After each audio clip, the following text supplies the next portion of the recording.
Halo semua, pagi dari Norway. Ronald di sini. Bagaimana kabar kalian? Mudah-mudahan sehat semua. Kebetulan hari ini gue libur sekolah, jadi mau sambil jalan-jalan biar gerak-gerak badan sedikit. Jalan pagi. Kalau ini sudah sering jalan sore. Kalau di sini jalan pagi.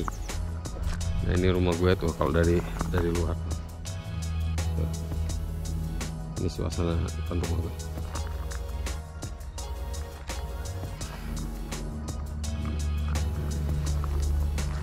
Ya, sambil jalan-jalan pagi, gue mau ngasih info buat kalian sesuai dengan pengalaman pribadi gue. Ada 5 hal yang bisa kalian pertimbangkan kalau kalian mau datang ke Norway. Pertama, menurut gue yang paling besar itu adalah pajak. Di Norway itu pajak tinggi banget. Semua harus wajib bayar pajak.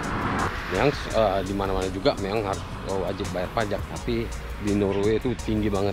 Contohnya kayak gua kerja itu bayar pajak sekitar 20 sampai 30 lebih persen. 30 lebih lah. Kayak sekarang ini gue bayar pajak 32%.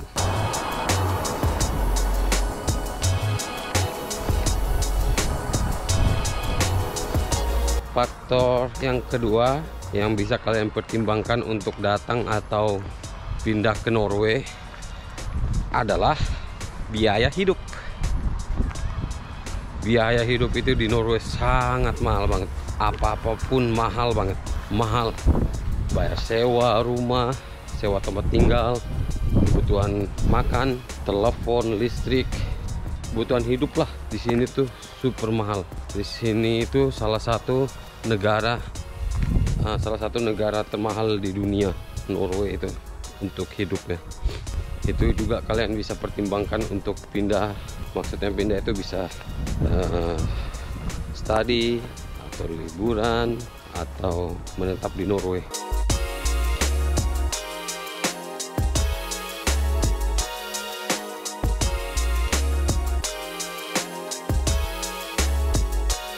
Faktor ketiga yang bisa kalian pertimbangkan untuk datang ke Norway adalah cuacanya. Cuacanya di Norway itu kalau buat orang Asia, khususnya Indonesia ya, termasuk ekstrim pada saat musim dingin. Kenapa? Karena di Norwegia itu bisa sampai lebih dari minus 20. Cuman herannya lagi, walaupun sampai minus belasan atau lebih dari 20, orang-orang di Norway itu tetap keluar, tetap ngelakuin aktivitas kayak biasa, kerja, olahraga, jalan kayak gue lakuin sekarang ini, jalan santai gitu. Karena ada istilah di Norway bilang det er ikke dårlig vær, det være dårlig klar. Artinya nggak ada itu cuaca dingin, yang ada nggak ada cuaca buruk, yang ada pakaian yang buruk. Artinya pakaian yang buruk itu yang nggak cukup ngangetin, itu aja. Itu jadi bahan pertimbangan kalian juga untuk datang ke Norway. Itu poin yang ketiga.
Poin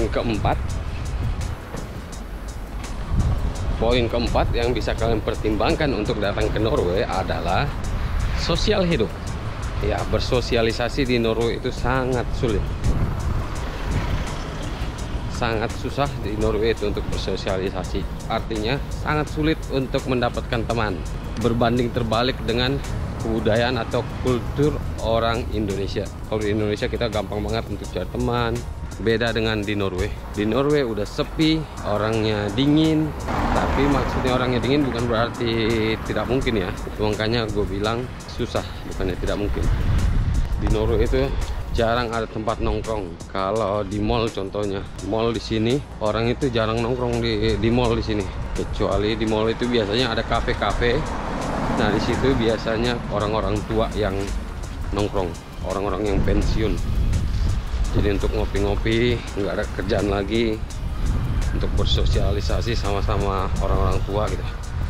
Tapi kalau kalian harapkan untuk umuran kita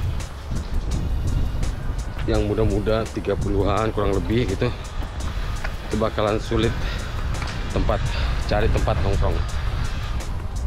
Itu juga kalian harus pertimbangkan. Jadi kalau menurut pendapat gue pribadi, itu jadi salah satu masalah besar gue, karena gue orangnya sebenarnya suka bersosial, tapi di Norway susah bersosial.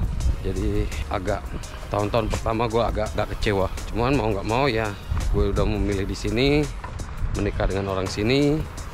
Jadi secara tidak langsung itu adalah pilihan gue.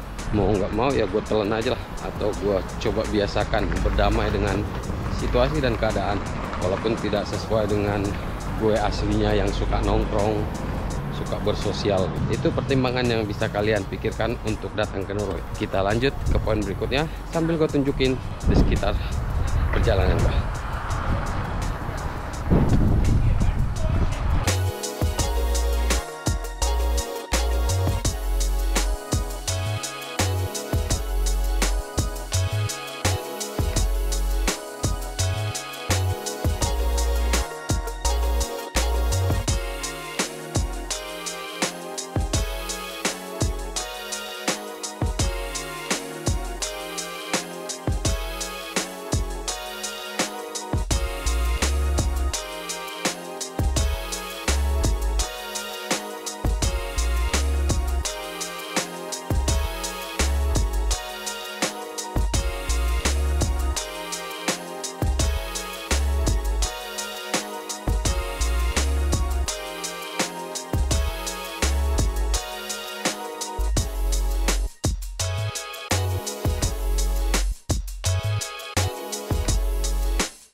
Ya udah sampai rumah. Mudah-mudahan kalian nikmatin perjalanannya. Kita lanjut. Bentar, gue mau ambil minum dulu.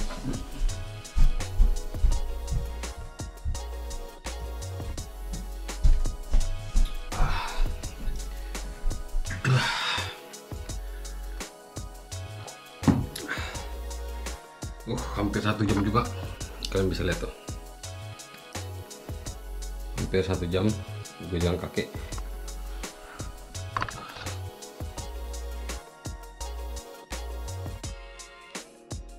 lumayan juga. Kita lanjut ke faktor berikutnya yang bisa kalian pertimbangkan sebelum datang ke Norway, yaitu ke dokter. Sesuai dengan pengalaman pribadi gua, ke dokter di Norway itu tidak sama kayak ke dokter atau ke puskesmas di Indonesia. Karena dalam beberapa kali gue sakit, gue itu nggak bisa langsung datang ke rumah sakit terus dapat obat gitu, dicek dapat obat, nggak bisa. Di sini tuh harus sakit-sakit biasa ya, maksud gue nggak kecelakaan, nggak parah atau kayak pingsan atau gimana, nggak. Sakit-sakit umum lah, sakit-sakit hari-hari. Nah, gue itu harus nelpon ke dokter dan bikin janji temu dulu, bikin janji dulu. Misalnya itu juga tergantung karena gue punya biasanya di sini semua orang itu punya dokter pribadi. Jadi gue nelpon ke dokter gue. Nah, dokter pribadi gue itu bukan berarti cuman gue pasiennya. Dokter pribadi itu maksudnya satu dokter megang beberapa orang gitu di sini. Nah, gue kalau lagi sakit itu nelpon ke dokter gue, bikin janji. Nah, ngelihat tuh jadwalnya dia kosongnya kapan. Jadi bisa aja lo pas udah ketemu hari janji sama dokternya, lu udah sembuh, bisa aja. Cuman lu tetap datang ngasih tahu gejala lo, apa yang lu rasain. Tapi rata-rata gue agak kecewa juga sih. Rata-rata dokter itu paling ngecek, nanya apa yang lu rasain. Terus ujung-ujungnya juga ini cuman kayak gini, contohnya cuman bla bla bla. Kamu hanya butuh minum air putih yang banyak. Rata-rata gitu. Gue jarang dapat atau nggak pernah gue dapat obat dari dokter, nggak pernah. Selama gue di Norway itu nggak pernah gue minum obat dari dokter. Kalau memang sakit kepala, memang bener-bener lagi puyung banget gitu, lagi berat banget kepala gue minum obat penghilang rasa sakit aja. Dan itu kadarnya gue ada yang 200, ada yang 500 mg, ada yang 1000 gitu kan. Nah, gue sebisa mungkin gue yang 500 gue belah dua, jadi lebih ringan dosisnya gitu. Biasanya manjur sih. Gue sebagai orang Indonesia merasa beda sama kita di Indonesia. Kalau di Indonesia kita bisa datang ke puskesmas atau ke dokter kapan aja kita lagi sakit gitu, ke rumah sakit atau ke dokter klinik 24 jam kita langsung dilayani. Kalau kita ada uang ya, kita langsung dilayani. Nah, kalau di Norway lu ada atau nggak ada uang, lu harus bikin janji temu. Nggak bisa lu langsung datang terus ku minta diperiksa, nggak bisa. Lu harus bikin janji dulu, nanti udah pas hari hanya jamnya baru udah datang diperiksa, ditanya. Jadi itu bisa jadi salah satu faktor yang bisa kalian pertimbangkan buat datang ke Norway. Itu dia beberapa faktor menjadi pertimbangan kalian sebelum datang ke Norway. Jadi siapa tahu ada yang mau berkunjung ke Norway. Mudah-mudahan video ini bermanfaat buat kalian atau buat orang-orang di sekitar kalian. Kalian bisa share video ini juga. Thank you udah nonton video gue. Jangan lupa tinggalkan jejak kalian di kolom komentar.